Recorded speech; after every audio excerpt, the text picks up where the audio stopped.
वस्सलातु वस्सलामु अला रसूलिहिल करीम व अला आलिहि व सहबिहि अजमईन अम्मा बाद फ़इन्न अस्सहाबा अय अस्हाबन नबी सल्लल्लाहु अलैहि वसल्लम इज़ा इल्तक़ौ यौमल ईदी यक़ूलु बअदुहुम लिबअदिन तक़ब्बलल्लाहु मिन्ना व मिनकुम।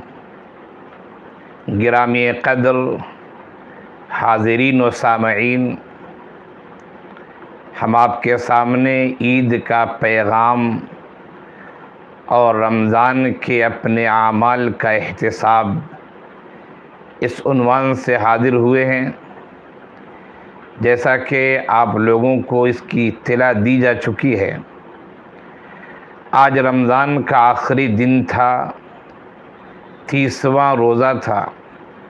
अल्लाह का फ़ज़ल, उसका करम, उसका एहसान, उसकी रहमतें और उसकी इनायतें थी कि हमने और आपने रमज़ान के मुकम्मल रोज़े रखे। ये महज़ अल्लाह की तौफ़ीक़ से हुआ। अगर अल्लाह ताला की तौफ़ीक़ न होती तो हम और आप रमज़ान के ये नेक आमाल और रमज़ान की रहमतें और रमज़ान की बरकतें न ले पाते। लेकिन अल्लाह का करम रहा, उसने सेहत दी, उसने आफ़ियत दी, उसने अमन व सुकून दिया, उसने नेक आमाल यानी आमाल खैर की तौफ़ीक़ दी। हमें अपने माज़ी का एहतिसाब करते रहना चाहिए ताकि हमारा मुस्तक़बिल ताबनाक से ताबनाक हो। अगर हमने अपने माज़ी का एहतिसाब नहीं किया, खा वो दीनी बातें हों या दुनियावी बातें हों, अगर हमने एहतिसाब न किया तो हमारा हाल और हमारा मुस्तक़बिल क्या होगा वो अल्लाह ही जाने। या आप समाज की जो सूरत हाल है उसे देखकर समझ सकते हैं। एक छोटा व्यापारी भी होता है, ताजिर भी होता है, तो शाम के वक्त या न तो हफ्ते में या न तो महीने में वो अपने कारोबार का हिसाब करता है कि आखिर हमारे कारोबार में क्या फ़ायदा है, क्या नुकसान है। और अगर वो हिसाब न करे तो फिर ऐसे आदमी को या ऐसे ताजिर को अच्छा ताजिर कोई नहीं कहेगा। इसलिए कि हमें बेनिफिट क्या हो रहा है, फ़ायदा क्या हो रहा है, हमारा नुकसान क्या हो रहा है, ये एहतिसाब के बाद ही, हिसाब व किताब के बाद ही हमें और आपको पता चलेगा। तो हम दुनियावी मामले में अपना एहतिसाब करते हैं, दीनी मामले में भी हमारा एहतिसाब होना चाहिए कि माज़ी हमारा कैसा रहा है। रमज़ान के पस मंज़र में गुफ्तगू हो रही है। रमज़ान का इंतहा हो चुका है, ये महीना ख़त्म हो गया है और आज से शव्वाल की तारीख़, पहली तारीख़ शुरू हो चुकी है। यकुम शव्वाल यानी कल बरोज़ मंगल हम और आप ईद की नमाज़ पढ़ेंगे, दोगाना अदा करेंगे, अल्लाह ताला का शुक्र अदा करेंगे। हमने जो इबादत की है, यानी जो अल्लाह ने हमें और आपको तौफ़ीक़ दिया, जो इबादतें हो सकी हैं, हमें उसका मुहासबा करना चाहिए कि क्या हमारी इबादतें ऐसी थीं जो इबादतें अल्लाह के दरबार में कबूल हो जाएं, या हमारी इबादतें ऐसी थीं जो अल्लाह के दरबार में कबूल होने के काबिल नहीं थी। हमें अपना एहतिसाब ज़रूरी है। अगर एहतिसाब न किया तो हाल हमारा अच्छा न होगा और मुस्तक़बिल भी हमारा ताबनाक न हो सकेगा। माज़ी का जायज़ा इंतहाई ज़रूरी है। अगर आपने रमज़ान का महीना अल्लाह के फ़ज़ल से ऐसी हालत में गुजारा है कि आपने खूब इबादतें की हैं, आपने रोज़े का एहतमाम किया है, आपने तरावी का एहतमाम किया है, आपने सदक़ा व खैरात दिए हैं और इस तरह आपने अतियात दिए हैं, और अल्लाह ताला को खुश करने वाले जो काम होते हैं वो सब काम आपने किए हैं। अगर ये सब अल्लाह की तौफ़ीक़ से आपको हासिल रहा है तो अल्लाह का शुक्र अदा कीजिए और कबूलियत की दुआ कीजिए। और अगर खुदा ना खास्ता आप रमज़ान के मुबारक महीने में भी अच्छे आमाल न कर सके, अपने औकात को यूं ही ज़ाया करते रहे, वक्त बर्बाद होता रहा, लायानी कामों में गुजारते रहे अपने औकात को, तो फिर हमें रोना चाहिए, हमें माफ़ी मांगनी चाहिए, अल्लाह के सामने अपना एतराफ़ जुर्म हमें करना चाहिए। और मोतरिफ होने के बाद अल्लाह के सामने रोएं तो अल्लाह ताला ज़रूर माफ़ फरमाएगा। अल्लाह ताला गफूर रहीम है, वो तो बंदों के तौबा कबूल करने के तैयार है। शर्त ये है कि बंदा तौबा करे, शर्त ये है कि बंदा नदामत के दो आंसू बहाए, शर्त ये है कि बंदा अल्लाह के सामने रोए गिड़गिड़ाए, शर्त ये है कि बंदे को एहसास हो कि हमें अच्छे काम करने चाहिए और हमने अच्छे काम नहीं किए। हमारी ज़िंदगी और हमारे लम्हात और रमज़ान जैसा मुबारक महीना गलत कामों में गुज़रता रहा, ये एहसास अगर हमें है तो इंशाअल्लाह आइंदा की जो ज़िंदगी होगी अल्लाह ताला हमारी वो ज़िंदगी बेहतर बनाएगा। तो एहतिसाब ज़रूरी है। अच्छे अमाल की तौफीक मिली है तो शुक्र कीजिए, कबूलियत की दुआ कीजिए। और अगर अच्छे अमाल किसी वजह से आप न कर सकें तो फिर नदामत के आंसू बहाइए, अपने अफसोस और अपने गुनाहों और अपने पशेमानी के दामन को बिछा दीजिए अल्लाह के सामने और फिर रोइए, खूब रोइए। अल्लाह ताला ज़रूर माफ़ करेगा और फिर आइंदा अल्लाह ताला अच्छी ज़िंदगी इनायत फरमाएगा। असलाफ़ के बारे में, अकाबिर उम्मत के बारे में, उलमाए इज़ाम के बारे में ये बातें सवानेह की किताबों में मिलती हैं कि बहुत सारे असलाफ़ साल के 6 महीने ये दुआ करते थे कि अल्लाह रमज़ान जैसा मुबारक महीना हमें दे दे। साल के 6 महीने ये दुआ करते थे कि अल्लाह रमज़ान का मुबारक महीना हमें दे दे। और फिर रमज़ान के गुज़रने के बाद साल के 6 महीने ये दुआ करते थे, ऐ अल्लाह रमज़ान में आपने जो अमल करने की तौफीक दी है, ऐ अल्लाह उन अमाल को कबूल फरमा लीजिए। ये थे हमारे असलाफ़, ये थे हमारे अकाबिर, ये थे हमारे उलमाए इज़ाम। तो मेरे दोस्तों, एहतिसाब ज़रूरी है। ज़िंदगी का जायज़ा लीजिए। अगर हमने ज़िंदगी का जायज़ा नहीं लिया तो फिर कामयाबी हमारे कदम नहीं चूमेगी। ज़िंदगी का जायज़ा लीजिए, शुक्र का पहलू हो, खूब शुक्र अदा कीजिए। और अगर नदामत के पहलू है तो अल्लाह के सामने रोइए, गिर जाइए। इबलीस तो इसी बात से डरता है, इबलीस को इसी बात से खौफ है कि इस उम्मत के अंदर एहसास एहतिसाब न हो जाए, ये उम्मत एहतिसाब हिसाब की कैफियत न शुरू कर दे। अपनी ज़ात का हिसाब, अपने समाज का हिसाब, इंसानों का हिसाब। शैतान डरता है। अल्लामा इकबाल ने कहा था शैतान के बारे में, शैतान कहता है, हर नफस डरता हूँ इस उम्मत की बेदारी से मैं, हर नफस डरता हूँ इस उम्मत की बेदारी से मैं, है हकीकत जिसके दी की एहतिसाब कायनात। कायनात का एहतिसाब करना, हमारा समाज अच्छा है या नहीं है, हमारे समाज में अच्छाई गालिब है, बुराई गालिब है, हमारे समाज के अफराद कैसे हैं, हमारा मुल्क कैसा है, दुनिया की कौन सी कैफियत है, ये एहतिसाब करना हमारी ज़िम्मेदारी है। अल्लाह ताला ने ये हमारी ज़िम्मेदारी हमें दी है। हमें एहतिसाब करें और इस्लाह की कोशिश करें, हम इस्लाह की कोशिश करें। जो शेर मैंने पढ़ा था अभी आपके सामने, इबलीस तो डरता है, कांपता है इबलीस कि उम्मत कहीं बेदार न हो जाए, कहीं एहतिसाब का अमल न शुरू कर दे।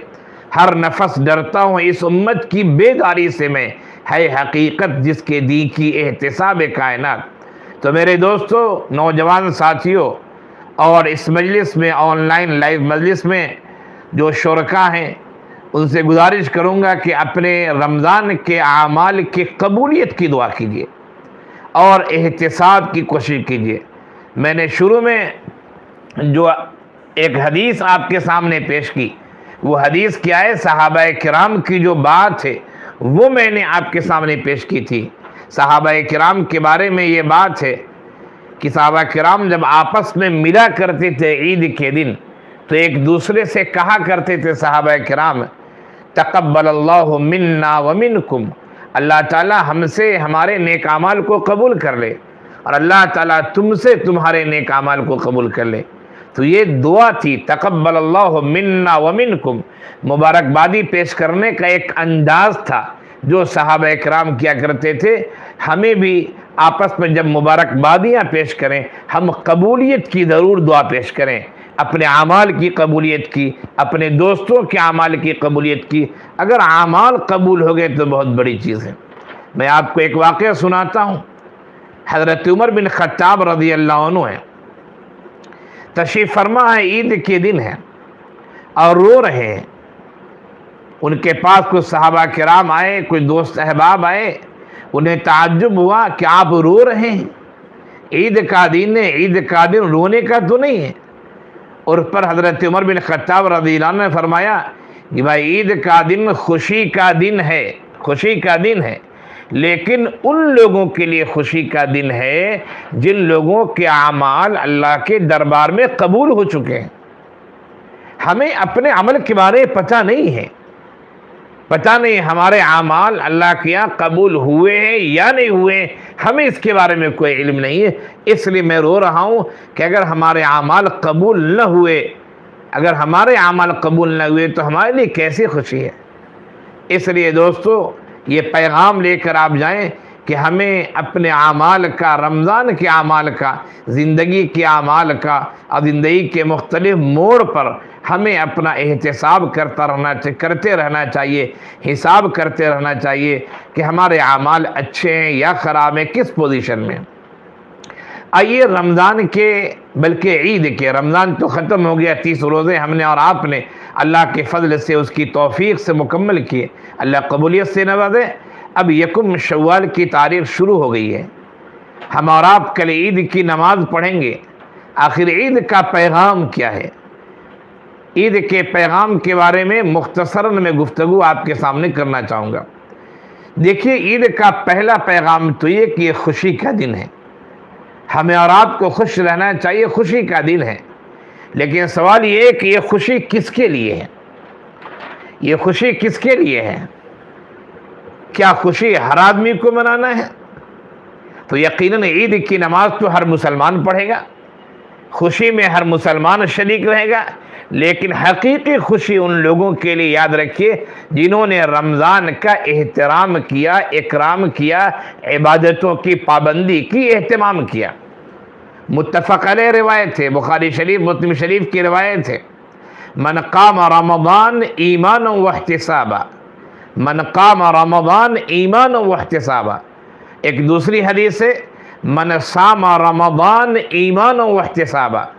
एक तीसरी हदीस है, मन क़ाम लैलतल क़द्री ईमानन व इहतिसाबा।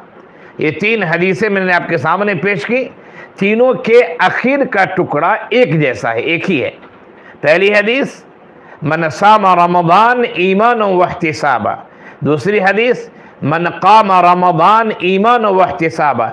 तीसरी हदीस, मन क़ाम लैलतल क़द्री ईमानन व इहतिसाबा, कि जिसने रमज़ान के रोज़े रखे, रमज़ान में क़याम किया, तरावी पढ़ी, जिसने शब क़द्र में क़याम किया, उसके लिए क्या है?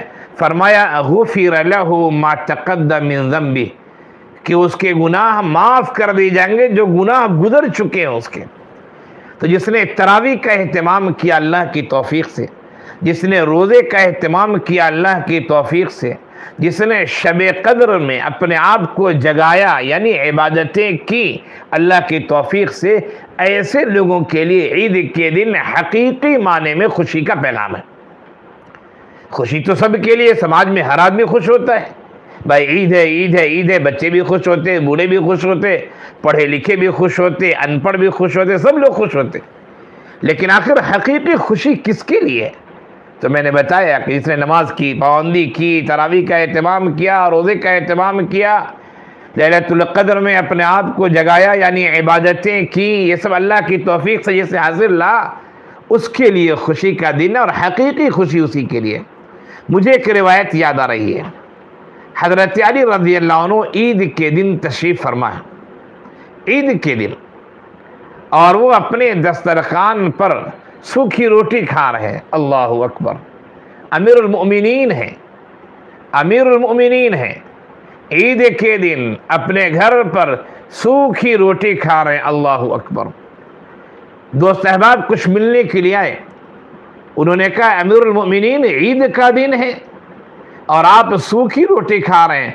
उन्होंने जो जुमला कहा, जो बात कही, उसमें से एक टुकड़ा मैं आपको सुनाना चाहता हूं। उन्होंने फरमाया या हाजा, ऐ वो आदमी जो मुझसे कह रहे हो, ऐ मेरे सामने जो आदमी, या हाजा लैसल ईद लिमन लबिसल जदीद व अकल सरीद। या हाजा लैसल ईद लिमन लबिसल जदीद व अकल सरीद। ऐ मुखातब, ऐ मेरे सामने आने वाले, ऐ मुझसे सवाल करने वाले, सुनो, लैसल ईद लिमन लबिसल जदीद, ईद उसके लिए नहीं जिसने नए कपड़े पहन लिए। ईद हकीकी ईद उसके लिए नहीं जिसने नए कपड़े पहन लिए, उसके लिए नहीं जिसने अकल सरीद, जिसने सरीद, सरीद अहले अरब में बहुत आला खाना माना जाता है। हमारे यहाँ जिस तरह ईद के मौके से शीरखुरमे चलते हैं, सेवैयाँ चलती हैं और भी दीगर मीठी मीठी चीज़ें चलती हैं, इलाके के लिहाज से, मुल्क के लिहाज से अलग अलग अंदाज होता है। तो हम ये कहेंगे ईद उसके लिए नहीं जिसने नए कपड़े पहन लिए, सेवैयाँ खा ली, शीरखुरमे खा ली, उसके लिए ईद नहीं है। ईद किसके लिए है? ईद तो उसके लिए है कि जिसकी मग़फ़िरत कर दी गई है, जिसके अमाल कबूल कर लिए गए हैं, जिसको अल्लाह की तरफ से हकीकी मानों में इनाम मिला है, जिसने रमज़ान का पूरे तौर से एहतराम किया है। ईद तो हकीकी माने में उसके लिए है। तो मेरे दोस्तों, रमज़ान का एहतिसाब होना चाहिए और ईद का पैगाम कि ईद खुशी का दिन है, यकीनन खुशी का दिन है, लेकिन किसके लिए? मैंने बताया, वजाहत की, उन लोगों के लिए हकीकी मानों में ईद खुशी का दिन है। वह नसीब नए कपड़े पहन लेने, अच्छे कपड़े पहन लेने, सेवैयाँ खा लेने, मीठी चीज़ खा लेने का नाम ईद नहीं है और उसके लिए हकीकी खुशी नहीं है। ईद का एक दूसरा पैगाम है, याद रखिए, और वो पैगाम ये है कि हमें शरीयत की पाबंदी करनी है। ईद के दिन हम अच्छी तरह खा रहे हैं, पानी पी रहे हैं, हम ईद के दिन रोज़ा नहीं रख सकते हैं। रोज़ा रखना ईद के दिन हराम है, नाजायज़ है। ईद से पहले हम नहीं खा रहे थे, खाना हमारे सामने था, फ्रीज हमारे सामने, फ्रिज में चीज़ें भरी हुई थी, दस्तरखान हमारे सामने सजा होता था, लेकिन हम गुरूब आफताब का इंतज़ार कर रहे थे। सुबह सादिक से पहले हम सहर कर लेते थे, घर में खाना है, अनवा अक़साम की चीज़ें हैं, लेकिन हमने उसको नहीं खाया। क्यों? हम रोज़े से खा लेते, रोज़ा टूट जाएगा, कफ़ारा देना पड़ेगा।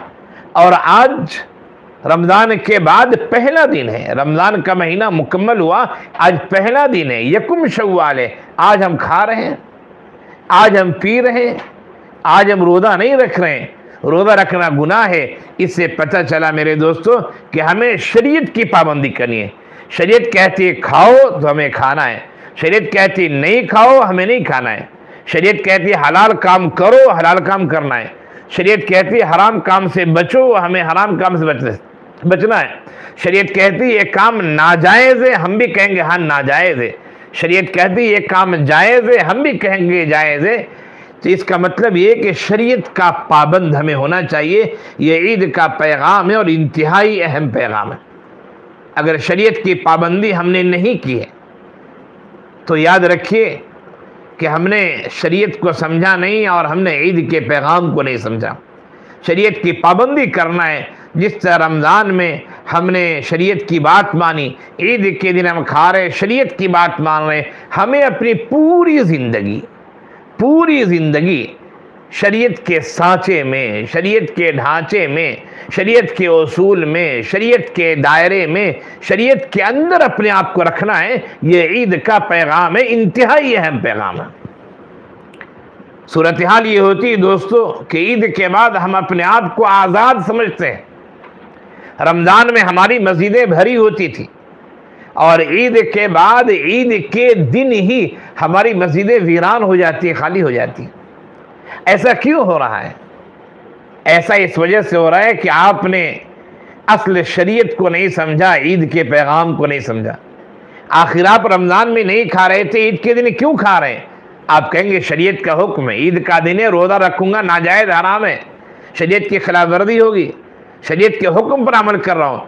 उसी शरीयत ने तो ये भी कही है कि जिस तरह रमज़ान में नमाज के पाबंदी करते हो, आम दिनों भी नमाज का पाबंद होना है। जिस तरह रमज़ान में तुम तिलावत करते थे, आम दिनों भी तिलावत करना है।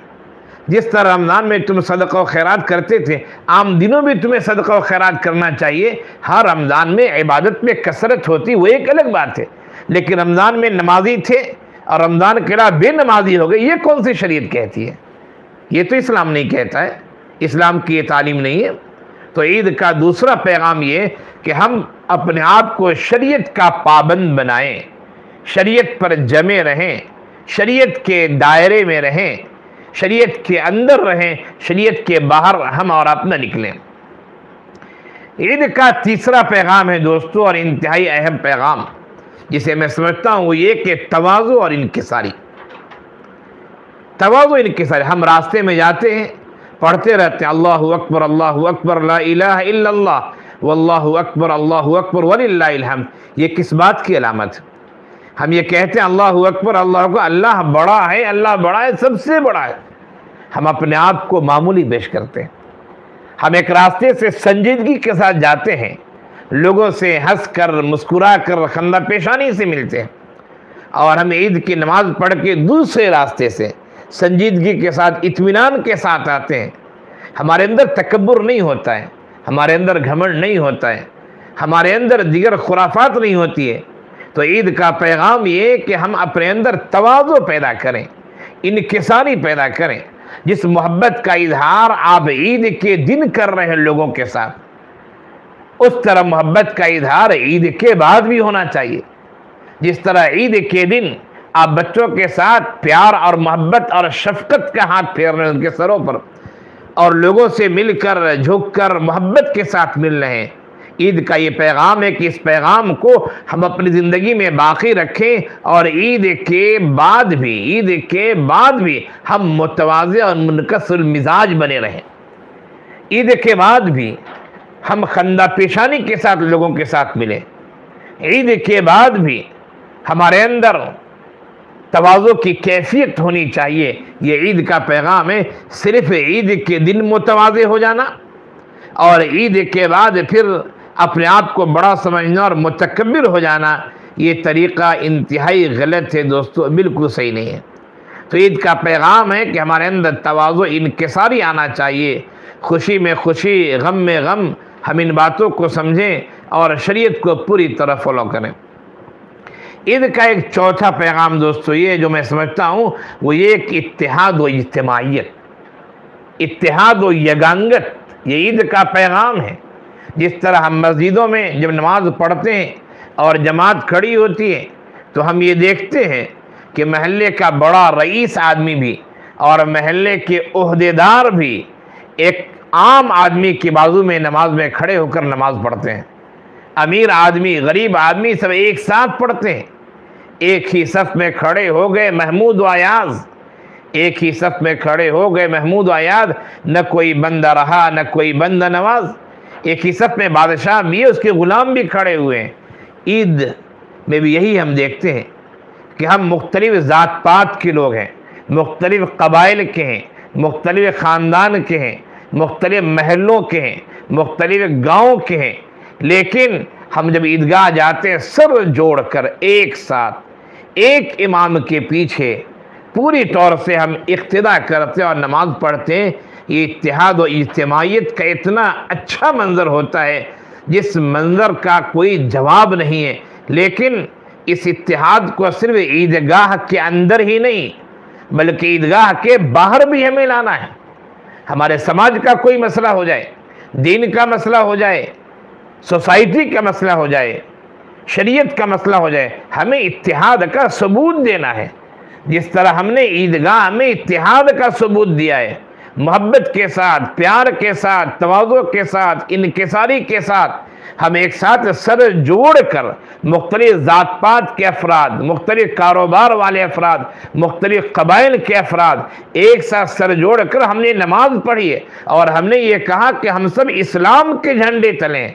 हमने कहा कि हम सब एक आदम के औलाद है, नहनु अबनाउ आदम, हम आदम के औलाद हैं, हम में कोई फ़र्क नहीं है, कोई काला है कोई गोरा है, अल्लाह की बनावट है, कोई अमीर है कोई गरीब है, उसकी अपनी किस्मत है, कोई जाहिल है कोई अनपढ़ है कोई पढ़ा लिखा है, अपनी अपनी जगह पे। लेकिन नहीं, हमें मुत्तहिद होना है, हमें मुत्तहिद होना है और हमें एक साथ रहना है। जिस तरह हम पंज वक्ता नमाज में मस्जिद में इसका सबूत देते हैं और जिस तरह हमने ईदगाह में इसका सबूत दिया है, हमें चाहिए दोस्तों कि हम उसी तरह अपनी समाजी और माशरती ज़िंदगी में भी उसका सबूत दें। आम तौर से इसमें कोताही हो जाती है, बहुत बड़ी कोताही होती है। हम कबाइलों में बैठे हुए हैं, हम ख़ानदानों में बैठे हुए हैं, हम ज़ात पात में बैठे हुए हैं, हम इलाक़ों में बैठे हुए हैं और फिर भी हम अपने आप को मुसलमान कहते हैं। इस्लाम की ये तालीम तो नहीं है। इस्लाम की तालीम तो एक कलमे के तहत, एक झंडे के तहत, इस्लामी परचम के तहत, ए कलमा पढ़ने वालों, ए अहले ईमान, ए अहले इस्लाम, एक झंडे तले आ जाओ और मुत्तहिद होकर रहो और काम करो। ईद का एक ये पैगाम है जो मैंने बताया। ईद का एक पैगाम, पांचवा पैगाम मैं ये समझता हूँ कि हमदर्दी और गमखारी का पैगाम है। आप ईद से की नमाज से पहले सदक़ा व खैरात करते हैं, सदक़े फ़ित्र अदा करते हैं कि हमारे गरीब भाई भी ईद की खुशी में शरीक हो जाएं, हमारी गरीब बहनें भी ईद की खुशी में शरीक हो जाए, हमारा पड़ोसी भी ईद की खुशी में शरीक हो जाए। आप ये करते हैं और रमज़ान में जितनी कसरत से हमारा आप सदक़ा व खैरात करते हैं, आम दिनों में उतनी कसरत से नहीं करते हैं। और ईद के दिन गैर मुस्लिम भी हमारे दरवाज़ों तक मांगने आते हैं और हम उन्हें देते हैं, और मुसलमान भी आते हैं हम उन्हें देते हैं। इससे पता चलता है कि ईद का जो दिन है वो हमदर्दी और गमखारी का दिन है, वो प्यारो मोहब्बत का दिन है, वो आपस में रवादारी का दिन है। लेकिन दोस्तों, हम ईद के दिन तो मोहब्बत का इजहार करते हैं, फिर ईद के बाद हम इस हमदर्दी को भूल जाते हैं। ईद के दिन तो हम अपने पड़ोसी का ख्याल रख लेते हैं, वो गरीब है, हमने सदका दे दिया, अतिया दे दिया, हमने कुछ ज़कात की रकम दे दी, लेकिन ईद के बाद हम भूल जाते हैं कि हमारा पड़ोसी भूखा है या उसका पेट भरा हुआ है। हालांकि हमारे नबी ने तो ये फरमाया, आप सल्लल्लाहु अलैहि वसल्लम ने ये कहा कि जिसका पेट भरा हुआ हो और पड़ोसी उसका भूखा हो, फरमाया कि ऐसा आदमी मुसलमान नहीं हो सकता है। ये तो पूरे साल के लिए है, ये तो हमेशा के लिए बात है कि हमें अपने पड़ोसियों के साथ, अपने गरीब रिश्तेदारों के साथ, फ़क़रा और मसाकीन के साथ, गांव महल्ले के लोगों के साथ हमें हमेशा हमदर्दी और गमखारी करना चाहिए। हमें ईद के दिन तो हमदर्दी करते हैं, गमखारी का इजहार करते हैं, लेकिन ईद के बाद हम इस चीज़ को भूल जाते हैं। इंतहाई अफसोस की बात है, इंतहाई अफसोस की बात है। रमज़ान एक महीना था, इबादत का सीज़न था। इसका मतलब ये नहीं किसी रमज़ान में इबादत कर ली हमने, छुट्टी मिल गई, नहीं। रमज़ान तो ट्रेनिंग का महीना था, हमने नमाज़ें पढ़ी, अल्लाह की तौफीक से ट्रेनिंग का महीना है कि आम दिनों में भी तुम नवाफिल का एहतिमाम करो। हमने रमज़ान में अल्लाह की तौफीक से, उसके फजल से, उसके करम से रोज़े रखे। ये ट्रेनिंग दी गई है कि जिस तरह रमज़ान के पूरे महीने तुमने रोज़े रखे, रमज़ान के अलावा भी कभी कभी रोज़े रखा करो। अल्लाह के रसूल सल्लल्लाहु अलैहि वसल्लम हफ्ते में 2 दिन अमूमन रोज़ा रखा करते थे, पीर के दिन, जुमरात के दिन, और उसी तरह अय्याम बीद के रोज़े रखा करते थे, यानी 13, 14, 15 चांद की तारीख के रोज़े रखा करते थे। हमने रमज़ान में अल्लाह के फजल से कुछ सदक़ा व खैरात किया। ये एक ट्रेनिंग थी कि आम दिनों में भी तुम्हें चाहिए कि तुम सदक़ा व खैरात करो, अल्लाह के बंदों को याद करो। दोस्तों, ये रमज़ान के चंद पैगामात थे ईद के रमज़ान में कह रहा हूँ, रमज़ान चूँकि गुजरा है इसलिए ज़ुबान पर रमज़ान आ जा रहा है, लेकिन रमज़ान के बारे में हमने कहा कि हमें एहतिसाब करना चाहिए। और ईद के चंद पैगाम थे। नंबर 1, ईद खुशी का पैगाम देती है, लेकिन ये खुशी किसके लिए है, मैंने उसकी वजाहत की। दूसरा पैगाम कि ईद का ये पैगाम है कि हमें शरीयत की पाबंदी करनी चाहिए, उसकी तशरीह मैंने आपके सामने की। तीसरा पैगाम तवाज़ु और इन्किसारी हमारे अंदर पैदा होना चाहिए। चौथा पैगाम इत्तिहाद व इज्तिमाइयत का सबूत देना चाहिए। और पांचवा पैगाम कि हमदर्दी व गमखारी के साथ का इजहार हमें करना चाहिए। इन पांचों बातों की हमने आपके सामने तफसील पेश की। अब आखिर में हम ये कहेंगे कि ईद के बाद माह शव्वाल में 6 रोज़े अगर रखते हैं, ये नफ़ल रोज़ा है। अल्लाह के रसूल सल्लल्लाहु अलैहि वसल्लम ने फरमाया, मन सामा रमज़ान व अतबअहु सित्तन मिन शव्वाल, जिसने रमज़ान के रोज़े रखे और माह शव्वाल के 6 रोज़े रखे जिसने, उसने गोया के पूरे साल का रोज़ा रखा है। पूरे साल का रोज़ा रखा है। ये कैसे पूरे साल का रोज़ा हुआ? अल्लाह ताला के नज़दीक जो फार्मूला है वो आम फार्मूला है, वो ये कि 1 के बदले 10 देता है अल्लाह, फिर बढ़ाता है अल्लाह ताला। तो हमने रमज़ान के 1 महीने का रोज़ा रखा तो गोया के 10 महीने का सवाब मिल गया हमें। और फिर शव्वाल के 6 रोज़े रखेंगे हम तो 6 दहाई 60 हो जाते हैं। 60 का मतलब है कि 2 महीने हुए। तो रमज़ान के बदले 10 महीने, शव्वाल में 6 रोज़े के बदले में 60 दिन, यानी 2 महीने। इस तरीके से 12 महीने हो गए। तो हमें और आपको ये भी चाहिए कि हम माह शव्वाल में, ईद के दिन नहीं, ईद के दिन रोज़ा रखना जायज़ नहीं है, ईद के बाद माह शव्वाल में हम 6 रोज़े रख लें ताकि पूरे साल के रोज़े रखने का स्वाब मिल जाए हमें। ये 6 रोज़े आप चाहें तो पाबंदी से भी रख सकते हैं और आप चाहें तो यानी अपनी सहूलत के लिहाज से भी रख सकते हैं। अमूमन जो मेरा अमल है और मैं जो करता हूँ वो ये कि ईद के 1-2 दिन के बाद मैं रोज़ा रखना शुरू करता हूँ, इसलिए कि ईद के दिन तो रोज़ा रख नहीं सकते, नाजायज़ हराम है। ईद के 1-2 दिन के बाद भी दोस्त अहबाब यानी आने जाने वालों का सिलसिला जारी रहता है। अब वो आएंगे, मेरे नज़दीक मेहमान होंगे, हम मेज़बान होंगे, और मेहमान बेचारा खाएगा और मेज़बान न खाए तो मेहमान को तकल्लुफ़ हो जाता है। तो अमूमन जो मैं करता हूँ 1-2 दिन रुकने के बाद जो फिर रोज़े रखता हूँ। आप भी अपनी सहूलत के साथ रखें। ये जो रात है, जिस रात में आप बयान सुन रहे हैं और बयान सुनने वाले की तादाद बहुत कम है, मैं समझता हूँ तादाद कम होने की वजह ये होगी कि ईद की रात है और ईद की रात आम तौर से लोग मार्केटिंग बहुत करते हैं। ये भी अजीब व गरीब फ़लसफ़ा है दोस्तों, अजीब व गरीब बात है। ईद की मार्केटिंग तो हमें रमज़ान से पहले ही कर लेना चाहिए, या न तो ऐसे वक्त में कर लें कि रमज़ान का ज़्यादा कीमती वक्त बर्बाद ना हो आपका, ऐसे वक्त में करना चाहिए। लेकिन क्या कहा जाए मुस्लिम समाज को, आज आप मार्केट में चले जाएं, हर दुकान पर इतनी भीड़ होगी कि अल्लाह की पनाह। हालांकि आज की रात कौन सी रात है जानते हैं आप? आज की रात लैलतुल जायज़ा है, आज की रात इनाम की रात है। रमज़ान का महीना तो ख़त्म हुआ, लेकिन आज भी अल्लाह के सामने हमें रोना गिड़गिड़ाना चाहिए, इबादतें करनी चाहिए। इनाम की रात है ये, अल्लाह ताला नवाजता है। और जो ईद की सुबह होगी, ईद की सुबह, तो अल्लाह ताला फरिश्तों से आसमान को नाज़िल करता है। फरिश्ते मुसलमानों के महलों में, गलियों में, कूचों में जाते हैं और कहते हैं कि चलो रब की तरफ चलो, चलो ईदगाह की तरफ चलो, इस तरह के जुमले फरिश्ते कहते हैं। और फिर लोग जब जाते हैं, अल्लाह ताला फरिश्तों से पूछता है कि फरिश्ते बताओ कि जिसने पूरी मजदूरी मुकम्मल कर ली उस मजदूर को क्या मिलनी चाहिए? फरिश्ते कहते हैं उन्हें मजदूरी मिलनी चाहिए। फिर अल्लाह ताला मग़फ़िरत की खुशखबरी सुनाते हैं, अल्लाह ताला रहमत की खुशखबरी सुनाते हैं, अल्लाह ताला अपनी क़ुर्बत को बयान करते हैं, अपनी तवज्जो को बयान करते हैं। ये ईद की सुबह के बाद से होता है और ये रात तो इनाम की रात है। लेकिन नहीं, हमने इनाम की रात को हमने मार्केटिंग की रात में गुजार दिया, हमने बाज़ारों में गुजार दिया, हमने ख़रीदो फ़रोख्त में गुजार दिया। और फिर हम ये कहेंगे अल्लाह की रहमत नाज़िल नहीं होती है, अल्लाह का इनाम नहीं आता है। अल्लाह का तो बहुत इनाम है, हमारे आमाल तो ऐसे हैं कि बस अल्लाह की पनाह। अल्लाह के तो इतने इनामात हैं, उसी की तौफीक है कि हम दो बोल रहे हैं, उसी की तौफीक है कि आप मेरी बात सुन रहे हैं या बाद में सुनेंगे। मुझे अपने वालिद मोहतरम, जिनका इंतकाल आज से तकरीबन 4.5 साल पहले हुआ है, मुझे अपने वालिद मोहतरम याद आ रहे हैं।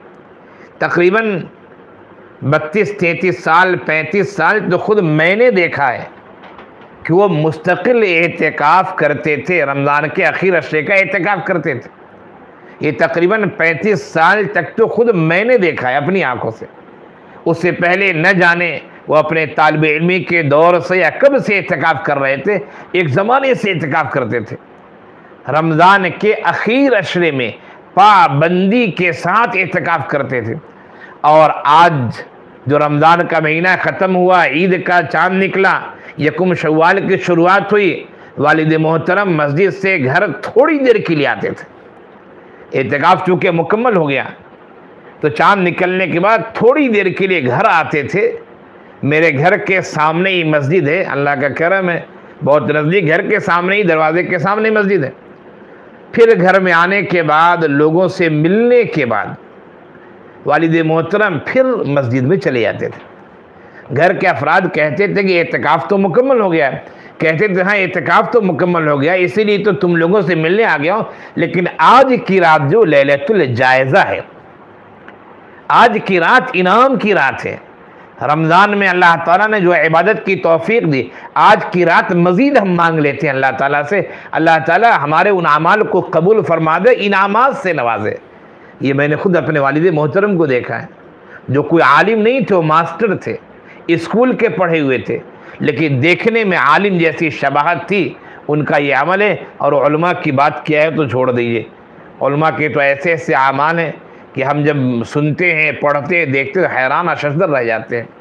मेरे दोस्तों और मेरे सामईन व नाज़रीन, गुजारिश ये है कि आप अपने इस दोस्त के लिए, छोटे भाई के लिए दुआ कीजिए कि जो आमाल हम लोगों से अल्लाह के फ़ज़ल की वजह से हुए थे, अल्लाह ताला उन आमाल को कबूलियत से नवाज दे।